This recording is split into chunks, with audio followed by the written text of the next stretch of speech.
Ito, mag-fry tayo ng upo, ito upo. Tapos, prito natin, nilalagyan ko siya ng cornstarch. Tapos yung fry na crispy fry na manghang. Dahil lang alit dito. Tapos yan, ipiprito natin. Ayan siya. Pwede naman.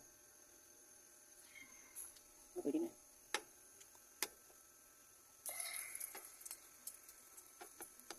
Ayan siya.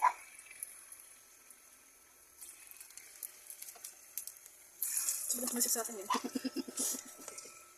Ayan sa video. Ayan siya yung taga-video. Takot na takot matalasikan. O, tinatasikan. Hindi na naalis. Nagpapeklat siya eh. Gulat ka.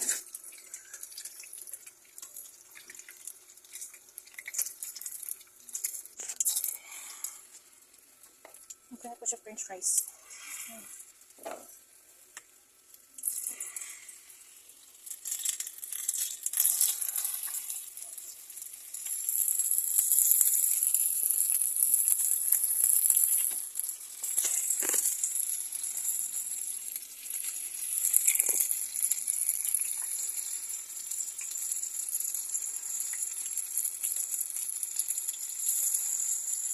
Yung isa-isa. Yung isa-isa. Hindi mo na siya nagdikit.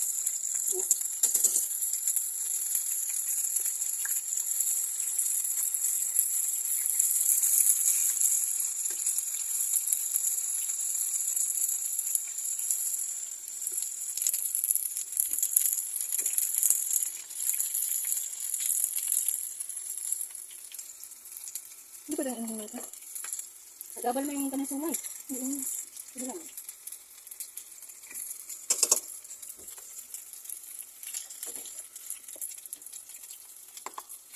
Ang ating bagong recipe. Hindi pa rin. Nakit na yun. Masarap na.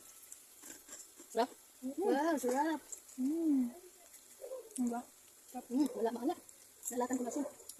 Pero pwede na ito. Saw-saw ka. Sarap. Manghang na. Manghang. Nagtap na. Yung pag anak may ayaw ko na. Biscuit. Ayan mo na. Bigyan na yan. Momo na.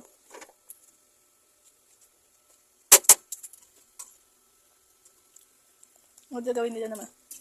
Pag yung ano. Anak mo mahilig sa french fries. Oo, parang ganito yung french fries na lang. Sustansya pa. Diba? Kaya lang hiwa lang ano. Aba. May kasi pang ano lang yun. Try lang naman to.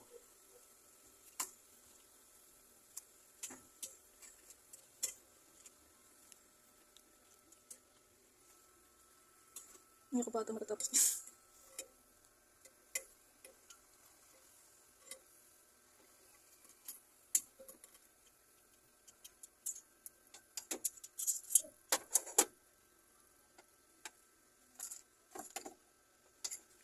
Kamahaba naman siya doon. Okay, ngayon kapag ka 6. Pwede naman iyan. Yan ito.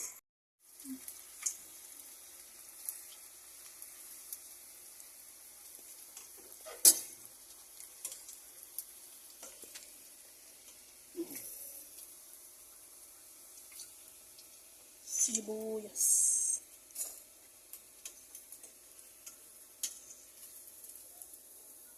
Mara siyang ano. Ay, hindi ko alam kung sibuyas ba yan o pusit. Gaano na lang. Kasi siyang pusit. Maka rin sibuyas.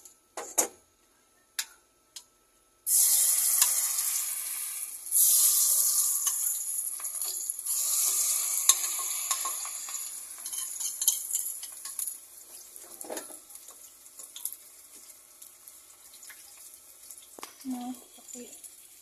Tingnan maigi kung sibuyas ba pusit. Sarap. Sarap ang pusit o sibuyas? Sarap ng pusit yung sibuyas. Yung sinaswang ako eh.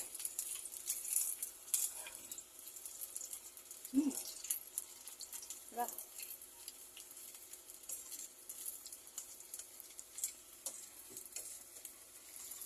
Yung kinakain ko yung laman loob ng tao.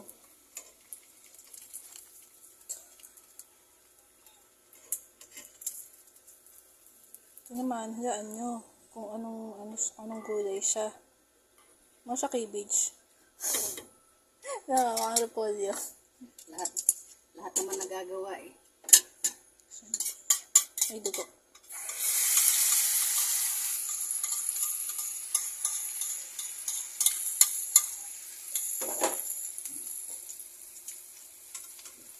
Yan ang natira.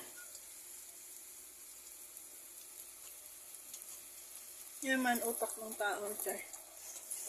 Tak ng pusa. Joke lang. Utak ng pusi. Pushe. Pushe hindi pusa. Pushe. Utak ng pusi.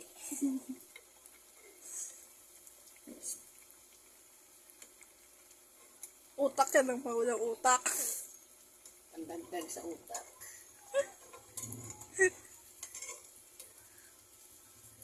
Hmm. Patay man, patay. Sinong patay? Patay. Sinong patay? Diba? Yung ulam. May, extra. Babara mo na yan doon. Ay,